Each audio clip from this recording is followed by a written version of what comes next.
Score. And I don't give a fuck.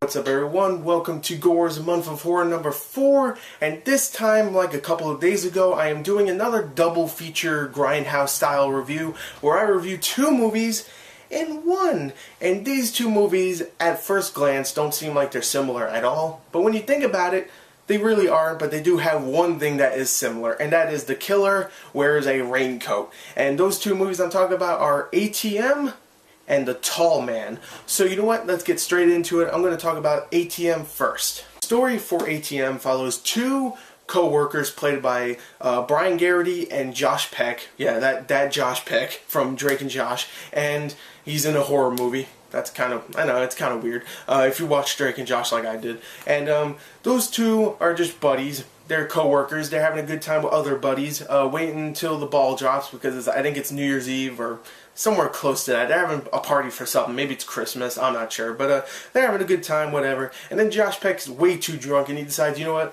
I want to go home. So Brian Garrity decides, you know what, okay, I'll bring Josh Peck's dumbass home. And they start to go out, and then Brian Garrity realizes that this girl that he's really wanted to, you know, go out with is actually leaving work that same day. You know, she's quitting, and he decides, you know what, I'm going to try and get her to come with me. You know, I'll drive her home and maybe we can hit it off. And he succeeds, and there you go, he succeeds, and they're driving home, him, the girl, and Josh Peck in the back seat.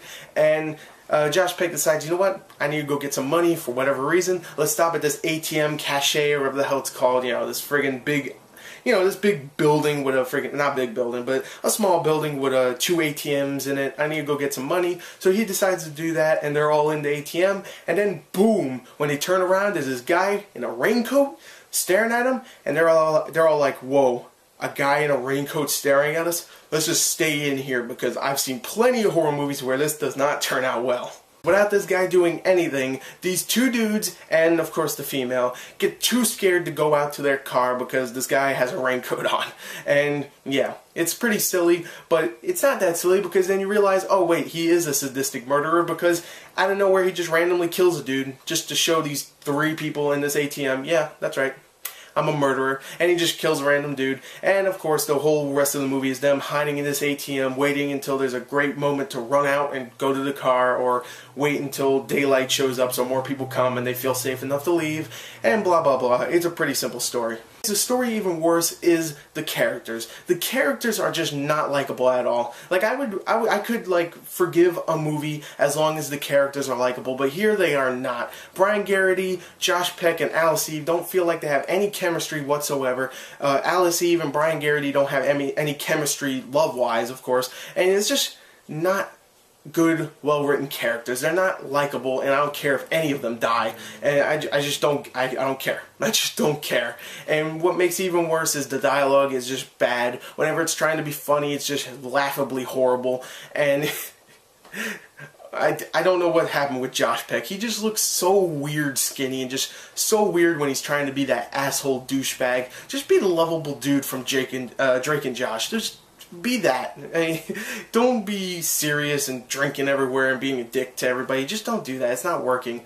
It really isn't. What makes it even worse, it's just going downhill. It's just going downhill. What makes it even worse is the movie's not scary. It's not scary at all. It's not tense. It's not, you know, creepy at moments. It's just not scary at all. I mean, sure, it has blood here and there. People get stabbed. People get their head bashed in. There's blood.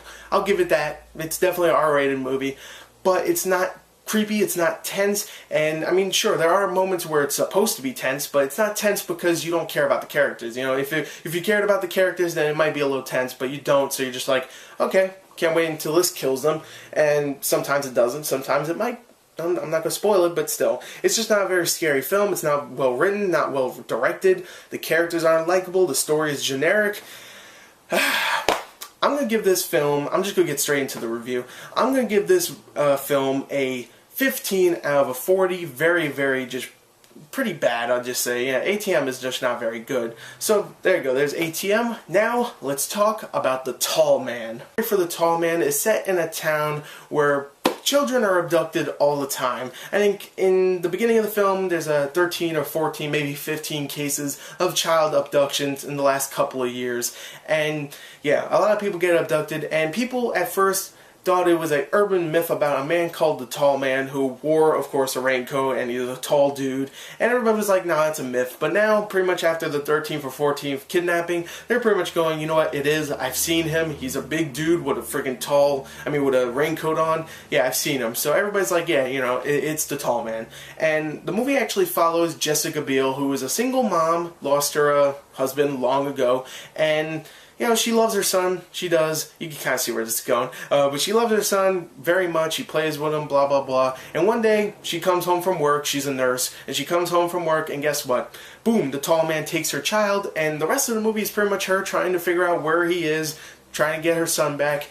And that's what the movie would like for you to believe. It really would. But there's a midway twist about 50, 60 minutes into the film, because the movie's about an hour and 40 minutes, I would say. It's about 50 or 60 minutes in where they show you a twist where it's like, wow, that was actually pretty good. I'll give you that, Tall Man. That's a pretty good twist. And it completely changes the movie. I did really like that twist. I have to say this. The first 20 or 30 minutes in this movie is extremely boring because really the whole beginning is following Jessica Biel's character, who, of course, is the single mom. And she's really good in the film. Don't get me wrong. She is great. She definitely leads the film very nicely. She is really good in the film, which is surprising to say because I don't think Jessica Biel is that great of an actress, but she's actually really damn good in this film, and she leads it perfectly. But to be honest, the first 20-30 minutes are, you know, obvious generic horror film, boring bullcrap with some character development which doesn't work at all. I don't really care for many of the characters besides Jessica Biel's character.